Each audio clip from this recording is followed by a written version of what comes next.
Alhamdulillahirabbil alamin wa aqibatul muttaqin wassalatu wassalamu ala asrafil anbiya'i wal mursalin wa ala alihi washabihi ajma'in. Asyhadu an la ilaha illallah wahdahu la syarikalah wa asyhadu anna Muhammadan abduhu wa rasulullah nabiyya ba'da. Allahumma salli ala sayyidina Muhammad wa ala ali sayyidina Muhammad. Assalamualaikum ya Rasulullah. Saudara-saudaraku, pemirsa Dumai Pesan yang dimuliakan Allah. Kembali kita bersyukur pada Allah Subhanahu wa taala. Temani pagi yang cerah ini kita dapat hadir dalam tausiah yang berjudul Ramadan Mengobati Hati. Sebagaimana Allah berfirman dalam Al-Quran dalam surat Yunus, Bismillahirrahmanirrahim. Ya ayuhan nasu qad ja'akum mau'izakum min rabbikum wa shifaa'un lima fis sudur wa hudaw wa rahmatul lil mu'minin. Wahai manusia, telah datang kepadamu pelajaran atau mauzah dari Allah, yaitu wa shifaa'un lima fis sudur, sebagai obat penyakit yang ada di dalam dada. Wa hudaw wa rahmatul lil mu'minin, dan sebagai petunjuk dan rahmat bagi orang yang beriman. Saudara-saudaraku, pemirsa Dumai Pesan yang dimuliakan Allah.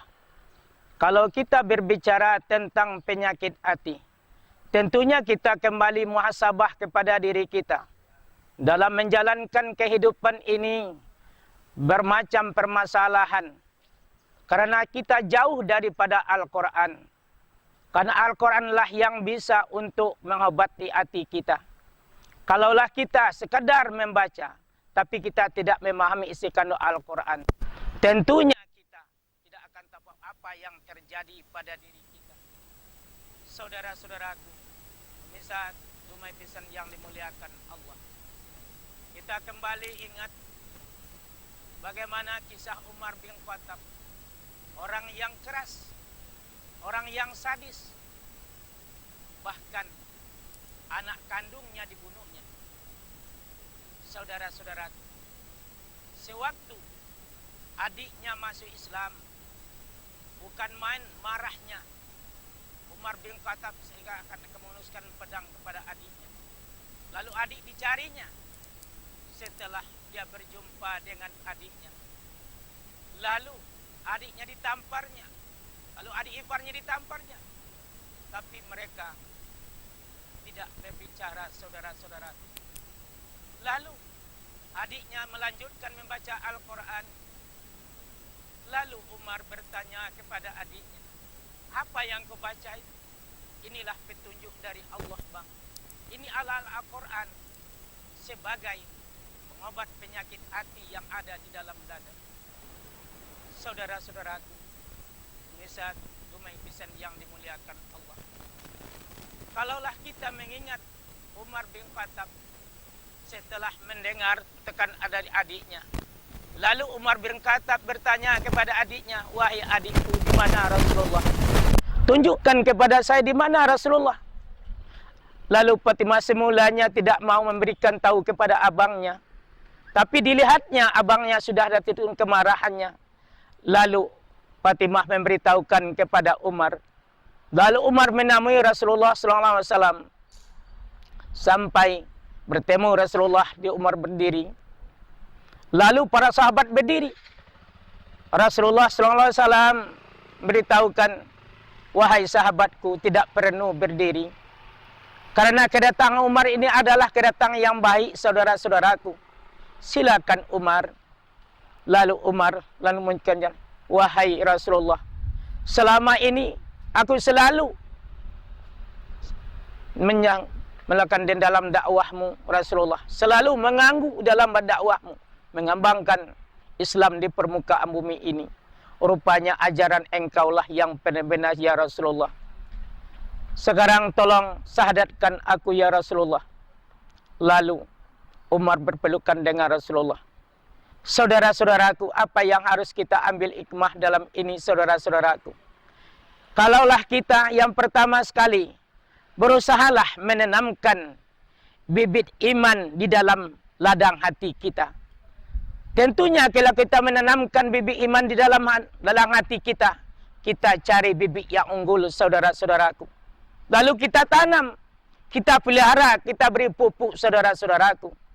Setelah dia bibit iman lalu melahirkan, maka kita harus ada rumput-rumput yang liar, kita cabut, saudara-saudaraku. Inilah yang selalu kita bagaimana membersihkan hati ini, saudara-saudaraku. Kalaulah kita maka berusahalah.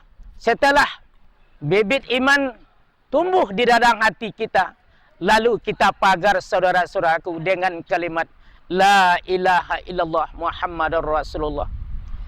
Maka dari itu, saudara-saudara, inilah suatu hikmah yang harus kita ambil dari penyakit hati ini. Maka kita jangan jauh dari Al-Quran. Kita pelajari Al-Quran, kita tadabbur Al-Quran, agar kita selalu hati kita bersih, tentram. Bagaimana banyak orang yang penyakit hati, saudara-saudaraku.